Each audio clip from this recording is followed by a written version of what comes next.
Hay noches en que la memoria no me deja dormir. No importa cuántos años cargue sobre mis hombros, ni cuántos rezos murmure para apaciguar la voz que me rasga por dentro. Siempre llega el momento en que me quiebro, cierro los ojos y me veo de nuevo allí, en esos parajes deslavados donde la niebla se aferra a los árboles y el agua arrastra secretos como si fueran hojas podridas. He tratado de convencerme de que fueron delirios, fantasmas de la fiebre, cuentos podridos que inventa uno para no sentirse tan solo. Pero entonces escucho el viento, el mismo viento que me siguió desde niño, y sé que lo que vi no se fue. Sigue ahí, escondido detrás de las ramas, en la orilla turbia del río, en la maleza quebrada por pasos suaves que nunca anuncian su llegada. Hoy enciendo esta vela para ti, desconocido.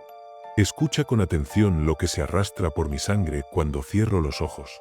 Y si alguna vez caminas solo por el campo, si te detienes junto a un río o a la orilla de un camino polvoriento, tal vez comprendas por qué no me atrevo a dormir sin un cuchillo bajo la almohada. Estas no son simples historias, son heridas que nunca cierran. Y si quieres que siga encendiendo estas velas para ti, suscríbete ahora, deja tu me gusta y comparte esta noche conmigo. Porque lo que vas a escuchar podría seguirte a casa. Esta es la primera historia. Tenía 9 años cuando la escuché por primera vez. Mi madre me había enviado a buscar agua al río antes de que el sol se escondiera detrás de los cerros. La cubeta rebotaba contra mis piernas, y cada paso entre los matorrales levantaba insectos que zumbaban como si bendijeran la penumbra. El río corría turbio aquel día, hinchado por las lluvias. El olor a lodo y a hojas muertas me hizo pensar que tal vez un animal se había ahogado allí, flotando bajo la corriente. Metí los pies en el barro húmedo de la orilla. El agua helada me besó los tobillos, y me incliné para llenarla, sin darme cuenta de que la tarde se moría a mis espaldas. Entonces la escuché. Primero como un quejido que rozaba la superficie, tan débil que creí que era el viento. Pero no había viento. Solo ese quejido húmedo, esa garganta rota por un dolor tan antiguo que me heló los huesos. Alcé la cabeza, buscando entre la neblina que empezaba a formarse sobre el agua. Nada. Ni un alma. Solo la maleza alta, el murmullo de los insectos y el chillido de alguna garza invisible. Me quedé quieto porque el miedo tiene la extraña virtud de atornillar los pies al barro. El quejido se alargó, se partió en sollozos que parecían rebotar entre los árboles. Entonces la vi. Una silueta blanca, como hecha de la misma niebla que me rozaba la cara. Se movía despacio por la otra orilla, encorvada, como si cargara un peso imposible de soltar. Me quise decir que era una mujer del pueblo, alguna loca, alguna viuda perdida que buscaba leña. Pero entonces alzó el rostro. O lo que debió ser un rostro. No vi ojos, ni boca. Solo una máscara de agua que se escurría de un velo sucio. Los brazos caían como ramas muertas, y cada paso dejaba un eco de llanto que se enredaba en las piedras. Intenté retroceder, pero mis pies estaban hundidos en el barro. La cubeta se me resbaló de las manos y rodó hasta el agua, chapoteando. Ella se detuvo. Giró la cabeza hacia mí. O eso quise creer. El llanto se apagó. Por un momento, solo escuché mi respiración golpeando contra mis costillas. Luego vino el grito. Un alarido abierto en canal, como si su garganta se rompiera y me llamara desde un abismo donde no entra la luz. Corrí. Dejé la cubeta flotando, me rasgué las piernas entre las zarzas, sentí como algo húmedo me rozaba la nuca, un aliento helado que olía a agua estancada. No paré hasta llegar a la casa. Mi madre me encontró tirado en la entrada, balbuceando, cubierto de barro. Nunca me creyó. Dijo que era la fiebre, que a los niños se les suben fantasmas a la cabeza cuando se mojan los pies al anochecer. Pero yo sabía que la había visto. Porque desde entonces, cada vez que me acerco a un río, la escucho. En el rumor del agua, en los gemidos que reptan bajo las piedras. Nunca se fue. Nunca me dejó ir. A veces despierto empapado, con los pies embarrados, como si caminara dormido hasta la orilla, buscándola. O tal vez ella me busca a mí. Y cada noche que cierro los ojos, la escucho arrastrarse por las cañerías, llorando en mi cocina, en mi baño, bebiéndose el agua de mis sueños. A mí me queda claro, su pena nunca se sacia. Y un día, cuando esté demasiado cansado para correr, me llevará al río, me hundirá en su vientre y mi llanto se mezclará con el suyo, hasta que alguien más escuche mi voz entre el agua sucia. Años después, cuando ya creía que la mujer del río era un recuerdo podrido en mi cabeza, conocí al perro. Para entonces dormía en casas ajenas, trabajaba donde me dieran comida y techo. Tenía 17 años cuando llegué a una finca que olía a café fermentado y madera húmeda. El patrón era un hombre huraño, no preguntaba de dónde venía ni a quién dejaba atrás. Eso me convenía. Las noches en la finca eran un pozo sin fondo. Uno se acostaba con la esperanza de que la oscuridad no le tragara algo más que el sueño. Pero no era la noche lo que me robaba la calma, sino lo que caminaba dentro de ella. Me advirtieron del cadejo. Así lo llamaban, un perro grande como un ternero, de pelaje enmarañado, ojos como carbones encendidos. Decían que había uno blanco, que protegía a los buenos, y uno negro, que perseguía a los desgraciados hasta arrancarles el alma a mordidas.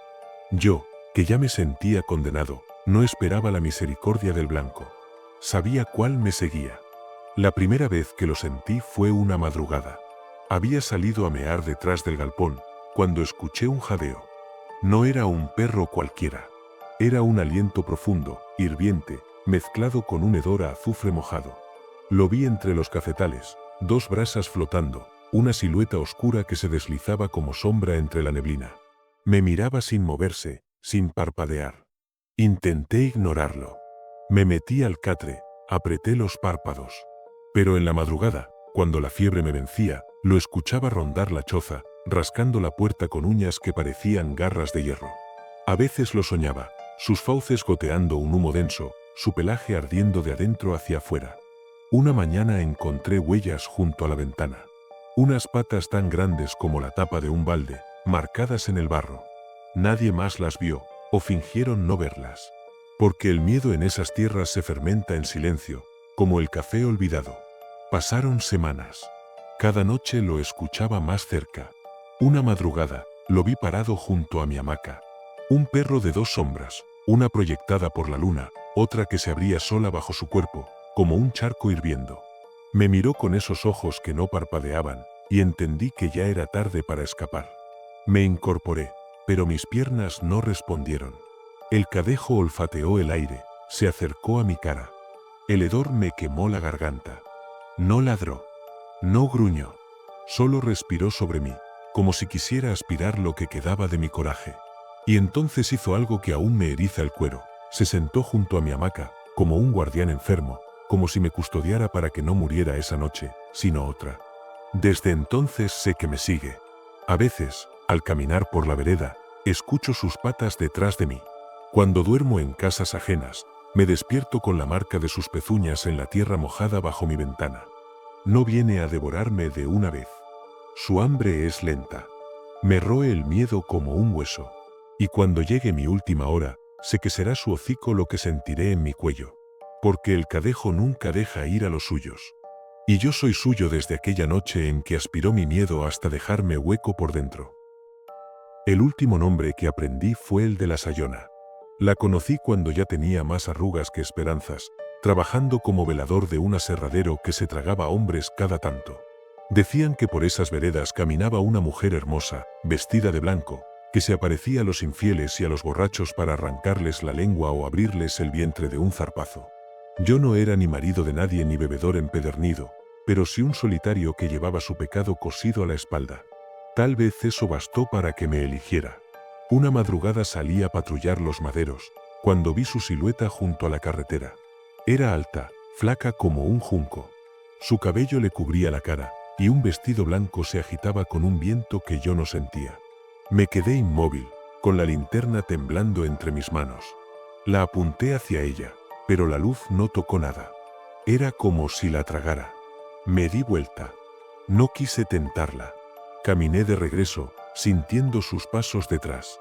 Lentos, arrastrando piedras que crujían como huesos viejos. Cuando llegué a la caseta, la puerta estaba abierta. Dentro, un olor dulzón, mezcla de flores podridas y sudor antiguo, me llenó la nariz. Allí estaba ella, de pie junto a mi catre. Vi su rostro solo un instante. No había belleza. Solo un cráneo blanco, húmedo de carne abierta, una sonrisa que se partía hasta las orejas. No gritó. No hizo ruido. Se inclinó sobre mí, rozó mi pecho con una mano helada, como si buscara mi corazón. Caí de rodillas. No recé. Ya no me quedaba fe. Cerré los ojos y la dejé hurgar en mi culpa, revolver mis recuerdos como un buitre. Olí el río, escuché el jadeo del cadejo, sentí todas mis promesas rotas hundirse en mi lengua. La sayona se alimentaba de eso, del hedor que dejamos cuando creemos que nadie nos ve. Cuando abrí los ojos, se había ido. Pero cada noche, cuando vuelvo a patrullar sueños podridos, escucho sus pasos en el pasillo. Sé que me observa. Sé que aguarda a que mi carne se pudra un poco más para hincar sus dientes. Te lo dije, no son cuentos. Son marcas que arrastro como costras abiertas. A veces escucho a los tres. A la mujer que llora junto a mi cama, al perro que ronda mis paredes, a la sayona que acaricia mi espalda con uñas de sombra. No se fueron. Nunca se irán. Si alguna vez lo sientes contigo, no corras. Ya es tarde para eso. Ellos no siguen huellas, sino culpas. Y todos cargamos una. Cuando termines de escucharme, no prendas la luz. Mira bien la oscuridad. Si ves algo moverse, tal vez ya sea tarde. Si escuchas un llanto, un jadeo o una risa rota, no digas que no te avisé. Porque estas aguas negras ya te conocen. Y no tienen prisa.